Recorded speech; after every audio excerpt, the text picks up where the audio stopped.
Қайырлы күн. Бүгін мен сіздерге осындай ойынды қалай создать етуге боламын.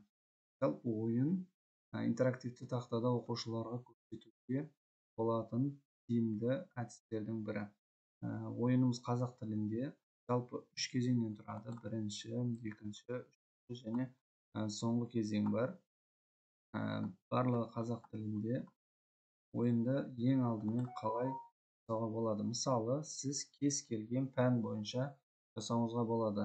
Мен мына жерде химия бойынша жасалған, осы жерде өшіріп, мысалы, биология деп жазсаңыздар болады. Немесе тағы басқа пән. Осылай пәннің атын жазып, өзгертіп жасауға болады. Осы жерін өзгертуге болады. Немесе мына жерді өзгертсек болады. Және мына жерде келесі кезеңге өту дегендерді өзгертуге болады. Енді біз тапсырманы құрастырып алғаннан кейін оны қалай жазамыз?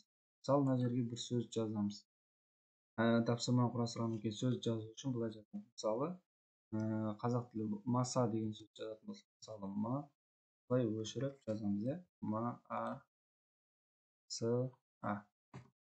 Осы сөз жазып алдық. Енді мынау бізде керек емес нелерді қалай өшіреміз? Бір-бірлеп өшірмейміз. Бұның бәрін белгілеп аламыз. Сосын өшіреміз.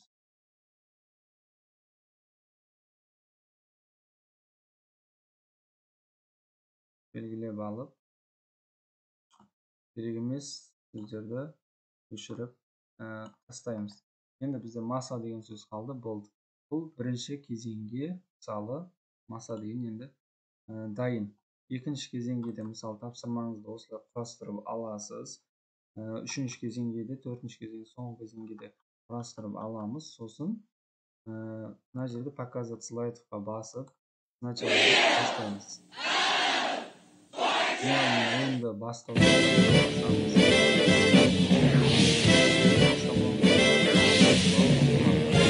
басамыз.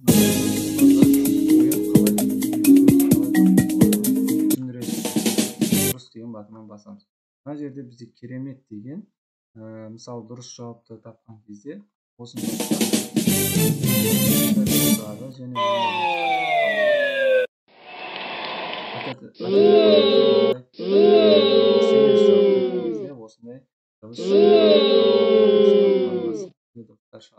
одан кейін мынау жерде біз бірінші кезеңге өтуге басамыз және жаңағы мына жерде бізде маса деген сөз бар. Оны бастаудан алдын біз мына жерден мына батырмаға басамыз және тоқтаға басамыз. Тоқтайды, оқушы осы жерде балын алады. Мына батырмаға басамыз. Ойынға қайтады.